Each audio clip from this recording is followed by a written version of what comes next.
ओम शांति। 24 मई 2020 आज की अव्यक्त मुरली में बाबा ने कहा सस्ता सौदा और बचत का बजट। सस्ता सौदा और बचत का बजट। तो रत्नागर बाप अपने बड़े से बड़े सौदा करने वाले सौदागर बच्चों को देखकर मुस्कुरा रहे थे। सौदा कितना बड़ा और करने वाले सौदागर दुनिया के अंतर में कितने साधारण हैं, भोले भोले हैं। भगवान से सौदा करने वाली कौन आत्माएं भाग्यवान बनी, ये देखकर मुस्कुरा रहे थे। इतना बड़ा सौदा एक जन्म का, जो 21 जन्म सदा माला माल हो जाते। देना क्या और लेना क्या है। अनगिनत पद्मों की कमाई व पद्मों का सौदा कितना सहज करते हो। सौदा करने में समय भी वास्तव में 1 सेकंड का ही लगता है, और कितना सस्ता सौदा किया। 1 सेकंड में और 1 बोल में सौदा कर लिया। दिल से माना मेरा बाबा। तो इस 1 बोल से इतना बड़ा अनगिनत खजाने का सौदा कर लेते हो। सस्ता सौदा है ना मेहनत है और ना महंगा है। दिल का, बाबा कहते हैं ना, सच्चे दिल पर साहेब, जो दुनिया का साहेब है, साहब है, मालिक है ना, जो सबका मालिक एक है वाली बात है, वो राजी होता है सच्चे दिल पर। ना समय देना पड़ता है, और कोई भी हद के सौदे करते हो तो कितना समय देना पड़ता है, मेहनत भी करनी पड़ती, और महंगा भी दिन प्रतिदिन होता जाता है। और चलेगा कहाँ तक, 1 जन्म की भी गारंटी नहीं है। सोचिए। तो अब श्रेष्ठ सौदा कर लिया है, वह अभी सोच ही रहे हो कि करना है। पक्का सौदा कर लिया है ना। बाप दादा अपने सौदागर बच्चों को देख रहे थे। सौदागरों की लिस्ट में कौन कौन नामी ग्रामी है। दुनिया वाले भी नामी ग्रामी लोगों की लिस्ट बनाते हैं ना, विशेष डायरेक्टरी भी बनाते हैं। बाप की डायरेक्टरी में किन्हों के नाम हैं। बाबा सवाल पूछ रहे हैं कि बाप की डायरेक्टरी में किन्हों के नाम है ना। दिलाराम के दिल तख्त पर कौन निवास करता है। बाबा कहता है जिनमें दुनिया वालों की आंख नहीं जाती, उन्होंने ही बाप से सौदा किया और परमात्म नैनों के सितारे बन गए, नूरे रत्न बन गए। ना उम्मीद आत्माओं को विशेष आत्मा बना दिया। ऐसा नशा सदा रहता है।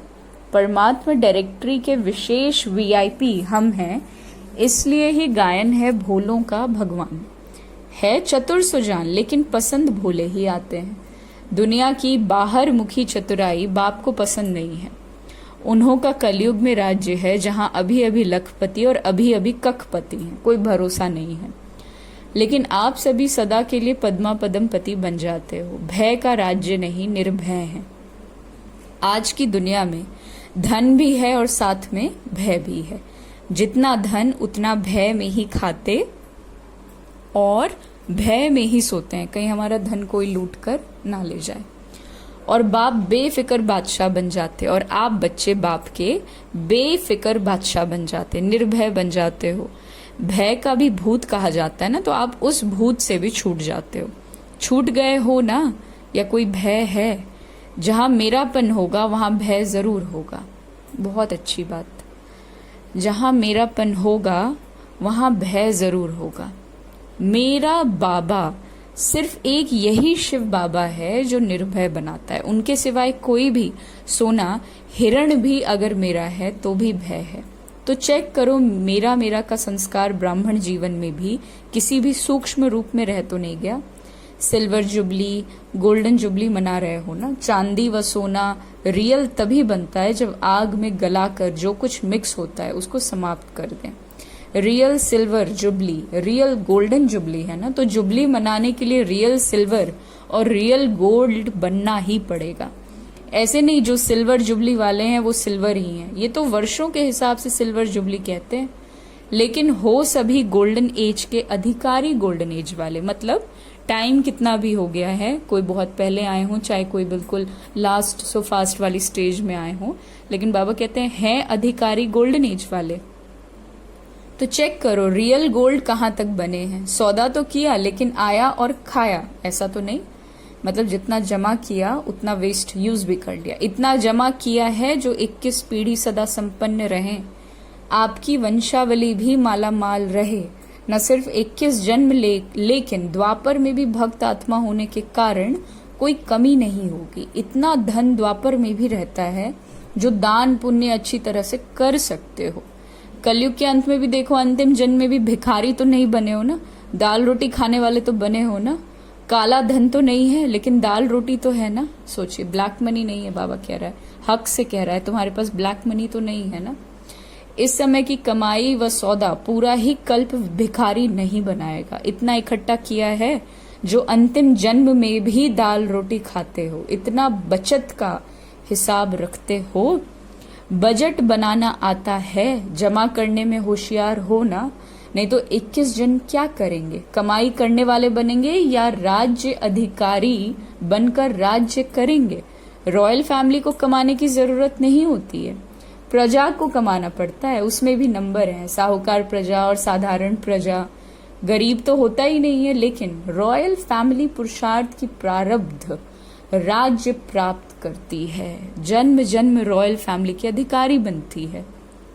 राज्य तख्त के अधिकारी हर जन्म में नहीं बनते, लेकिन रॉयल फैमिली का अधिकार जन्म जन्म प्राप्त करते हैं। यानी विश्व महाराजन एक बार बन गए तो उसके बाद फिर से किसी ना किसी तरीके से रॉयल फैमिली में जन्म ले लेंगे। बाबा ने क्या कहा, देखिए, राज्य तख्त के अधिकारी हर जन्म में नहीं बनते हैं, लेकिन रॉयल फैमिली का अधिकार जन जन प्राप्त करते हैं। तो क्या बनेंगे?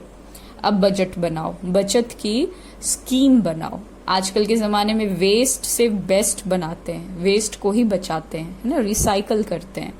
तो आप सब भी बचत का खाता सदा स्मृति में रखो, बजट बनाओ।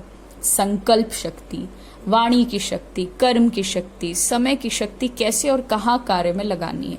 ऐसे ना हो कि ये सब शक्तियां व्यर्थ ही चली जाएं, और ज्यादा टाइम व्यर्थ ही जाती है मेरापन में।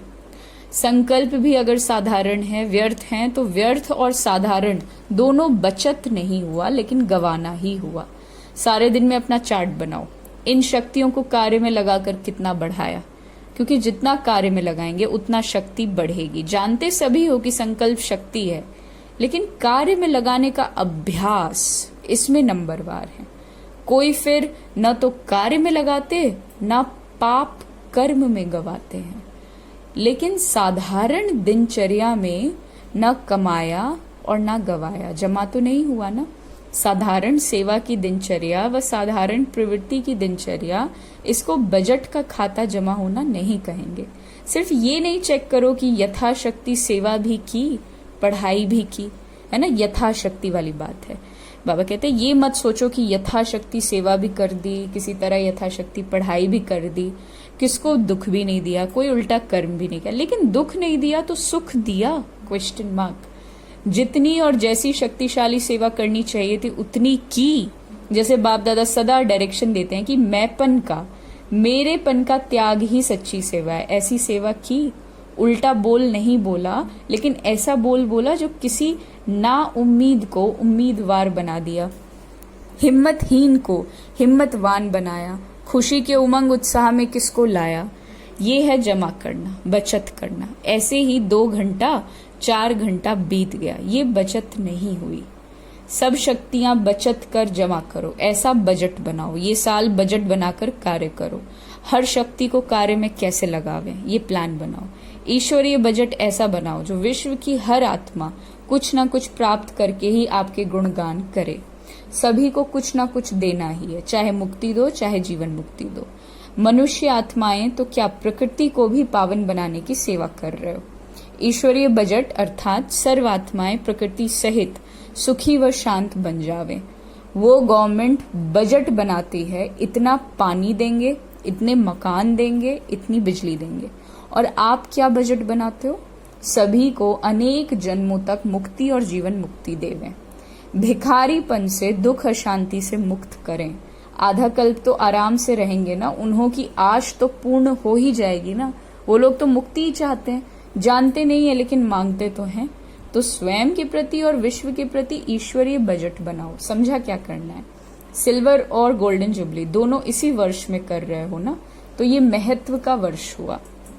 अच्छा, सदा श्रेष्ठ सौदा स्मृति में रखने वाले, सदा जमा का खाता बढ़ाने वाले, सदा हर शक्तियों को कार्य में लगाए वृद्धि करने वाले, सदा समय के महत्व को जान महान बनने वाले और बनाने वाले भी, ऐसे श्रेष्ठ धनवान, ऐसे श्रेष्ठ समझदार बच्चों को बाप दादा का याद प्यार और नमस्ते। बाबा ने कुमारों के प्रति कहा कि कुमार जीवन भी लकी जीवन है, क्योंकि उल्टी सीढ़ी चढ़ने से बच गए। कभी संकल्प तो नहीं आता उल्टी सीढ़ी चढ़ने का, चढ़ने वाले भी उतर रहे हैं, सभी प्रवृत्ति वाले भी अपने को कुमार कुमारी कहलाते हैं। तो सीढ़ी उतरे ना, तो सदा अपने श्रेष्ठ भाग्य को स्मृति में रखो। कुमार जीवन अर्थात बंधनों से बचने की जीवन। नहीं तो देखो कितने बंधनों में होते हैं, तो बंधनों में खिंचने से तो बच गए। मन से भी स्वतंत्र, संबंध से भी स्वतंत्र। कुमार जीवन तो है ही स्वतंत्रता का, है ना। बाबा ने कहा फ्रीडम का जीवन है, स्वतंत्रता का। कभी स्वप्न में भी ख्याल तो नहीं आता थोड़ा कोई सहयोगी मिल जाए, कोई साथी मिल जाए, बीमारी में मदद हो जाए, ऐसे कभी तो नहीं सोचते, बिल्कुल ख्याल नहीं आता ना। कुमार जीवन अर्थात सदा उड़ते पंछी, बंधन में फंसे हुए नहीं। कभी भी कोई संकल्प ना आवे, सदा निर्बंधन हो, तीव्र गति से आगे बढ़ते चलो। कुमारियों के प्रति भी बाबा ने कहा कि कुमारियों को सेवा में आगे बढ़ने की लिफ्ट मिली हुई है। ये लिफ्ट ही श्रेष्ठ गिफ्ट है। इस गिफ्ट को यूज करना आता है ना, जितना स्वयं को शक्तिशाली बनाएंगी उतना सेवा भी शक्तिशाली करेंगी। अगर स्वयं ही किसी बात में कमजोर होंगी तो सेवा भी कमजोर होगी। इसलिए शक्तिशाली बनकर शक्तिशाली सेवाधारी बन जाओ। ऐसी तैयारी करती चलो जो समय आने पर सफलता पूर्वक सेवा में लग जाओ और नंबर आगे ले लो। अभी तो पढ़ाई में टाइम देना पड़ता है, फिर तो एक ही काम होगा। इसलिए जहां भी हो ट्रेनिंग करती रहो, निमित्त बनी हुई आत्माओं के संग से तैयारी करती रहो, तो योग्य सेवाधारी तुम बन जाएंगी। जितना आगे बढ़ेंगी उतना अपना ही फायदा है। और बाबा ने टीचर्स बहनों के लिए भी कहा कि सेवाधारी अर्थात सदा निमित्त भाव सेवा में स्वतः ही सफलता दिलाता है। निमित्त भाव नहीं तो सफलता नहीं हो सकती। सदा बाप के साथ हैं, बाप के हैं और बाप के ही रहेंगे, ऐसी प्रतिज्ञा कर ली है ना। सेवाधारी अर्थात हर कदम बाप के कदम पर रखने वाले, इसको कहते हैं फॉलो फादर करने वाले। हर कदम श्रेष्ठ मत पर श्रेष्ठ बनाने वाले सेवाधारी होना, सेवा में सफलता प्राप्त करना, यही सेवाधारी का श्रेष्ठ लक्ष्य है। तो सभी श्रेष्ठ लक्ष्य रखने वाले होना। जितना सेवा में व स्व में व्यर्थ समाप्त हो जाता है उतना ही स्व और सेवा समर्थ बनती है। तो व्यर्थ को खत्म करना, सदा समर्थ बनना, यही सेवाधारियों की विशेषता है। जितना स्वयं निमित्त बनी हुई आत्माएं शक्तिशाली होंगी उतना सेवा भी शक्तिशाली होगी। सेवाधारी का अर्थ ही है सेवा में सदा उमंग उत्साह लाना। स्वयं उमंग उत्साह में रहने वाले औरों को उमंग उत्साह दिला सकते हैं। तो सदा प्रत्यक्ष रूप में उमंग उत्साह दिखाई दे। ऐसे नहीं कि मैं अंदर में तो रहती हूँ लेकिन बाहर नहीं दिखाई देता। गुप्त पुरुषार्थ वो अलग चीज है, लेकिन उमंग उत्साह छिप नहीं सकता। चेहरे पर सदा उमंग उत्साह की झलक तो स्वतः दिखाई देगी। बोले ना बोले लेकिन चेहरा बोलेगा, झलक बोलेगी। ऐसे सेवाधारी हो। सेवा का गोल्डन चांस ये भी श्रेष्ठ भाग्य की ही निशानी है। सेवाधारी बनने का भाग्य तो प्राप्त हो गया, अभी सेवाधारी नंबर 1 है या नंबर 2 है, ये भी भाग्य बनाना और देखना है। सिर्फ एक भाग्य नहीं, लेकिन भाग्य पर भाग्य की प्राप्ति। जितने भाग्य प्राप्त करते जाते उतना नंबर स्वतः ही आगे बढ़ता जाता है। इसको कहते हैं पद्मा पदम भाग्यवान। एक सब्जेक्ट में नहीं लेकिन सब सब्जेक्ट में सफलता स्वरूप। अच्छा, सबसे ज्यादा खुशी किसको है? बाप को है या आपको? क्यों नहीं कहते कि मेरे को है? द्वापर से भक्ति में पुकारा और अब प्राप्त कर लिया तो कितनी खुशी होगी। 63 जन्म प्राप्त करने की इच्छा रखी और 63 जन्मों की इच्छा पूर्ण हो गई तो कितनी खुशी होगी। किसी भी चीज की इच्छा पूर्ण होती है तो खुशी होती है ना। ये खुशी ही तो विश्व को खुशी दिलाने वाली है। आप खुश होते हो तो सारी विश्व खुश हो जाती है। ऐसी खुशी मिली है ना। जब आप बदलते हो तो दुनिया भी बदल जाती है, और ऐसी बदलती है जिसमें दुख और अशांति का नाम निशान नहीं रहेगा। सतयुग। तो सदा खुशी में नाचते रहो, सदा अपने श्रेष्ठ कर्मों का खाता जमा करते चलो, सभी को खुशी का खजाना बांटो। आज के संसार में खुशी नहीं है, सब खुशी के भिखारी हैं, उन्हें खुशी से भरपूर बनाओ। सदा इसी सेवा से आगे बढ़ते चलो। जो आत्माएं बाबा कहते हैं जो आत्माएं दिल शिकस्त बन गई हैं उन्होंने उमंग उत्साह लाते रहो। कुछ कर सकते नहीं, हो नहीं सकता, ऐसे दिल शिकस्त हैं और आप विजयी बनकर विजयी बनाने का उमंग उत्साह बढ़ाने वाले हो। तो सदा विजयी की स्मृति का तिलक लगा रहे। तिलकधारी भी हैं और स्वराज्य अधिकारी भी हैं, इसी स्मृति में सदा रहो। और अंत में एक प्रश्न है कि जो समीप सितारे हैं उनके लक्षण क्या होंगे? तो सबसे पहली चीज उनमें समानता दिखाई देगी, दैवी गुण समानता। समीप सितारों में बाप दादा के गुण और कर्तव्य प्रत्यक्ष दिखाई देंगे। जितनी समीपता उतनी समानता होगी। उनका मुखड़ा बाप दादा का साक्षात्कार कराने वाला दर्पण होगा। उनको देखते ही बाप दादा का परिचय प्राप्त होगा। भले देखेंगे आपको, लेकिन आकर्षण बाप दादा की तरफ होगी। इसको कहा जाता है सन शोज फादर। स्नेही के हर कदम में जिससे स्नेह है उसकी छाप देखने में आती है। जितना हर्षित मूर्त उतना आकर्षण मूर्त बन जाते हैं। अच्छा, मीठे मीठे सिक्किलधे बच्चों प्रति माता पिता बाप दादा का याद प्यार और गुड मॉर्निंग। रूहानी बाप की रूहानी बच्चों को नमस्ते। हम रूहानी बच्चों की रूहानी बाप दादा को याद प्यार, गुड मॉर्निंग और नमस्ते नमस्ते। वरदान है, सेवा द्वारा अनेक आत्माओं की आशीर्वाद प्राप्त कर सदा आगे बढ़ने वाले महादानी भव। वरदान है महादानी भव, जो कि होगा सेवा के द्वारा, जो कि अनेक आत्माओं की आशीर्वाद प्राप्त कराने के निमित्त बनाएगा। तो बाबा कहते हैं महादानी बनना अर्थात दूसरों की सेवा करना। दूसरों की सेवा करने से स्वयं की सेवा तो स्वतः हो जाती है। महादानी बनना अर्थात स्वयं को मालामाल करना। जितना आत्माओं को सुख शक्ति व ज्ञान का दान देंगे, सुख शक्ति व ज्ञान का दान देंगे, उतनी आत्माओं की प्राप्ति की आवाज या शुक्रिया जो निकलता है वो आपके लिए आशीर्वाद का रूप हो जाएगा। ये आशीर्वादें ही तो आगे बढ़ने का साधन है। जिन्हें आशीर्वादें मिलती हैं वो सदा खुश रहते हैं। तो रोज अमृत वेला महादानी बनने का प्रोग्राम बनाओ। कोई समय व दिन ऐसा ना हो जिसमें दान न हो। स्लोगन, अभी का प्रत्यक्ष फल आत्मा को उड़ती कला का बल देता है। प्रत्यक्ष फल अर्थात बाबा को याद किया और उसी वक्त स्टेबिलिटी आ गई अगर अनस्टेबल थे, तो अभी का प्रत्यक्ष फल ही ये उमंग भरता है कि बाप को याद करने से तो सदा उड़ती कला में रहा जा सकता है। तो एक मोटिवेशन, सोर्स ऑफ मोटिवेशन बनता है। ओम शांति।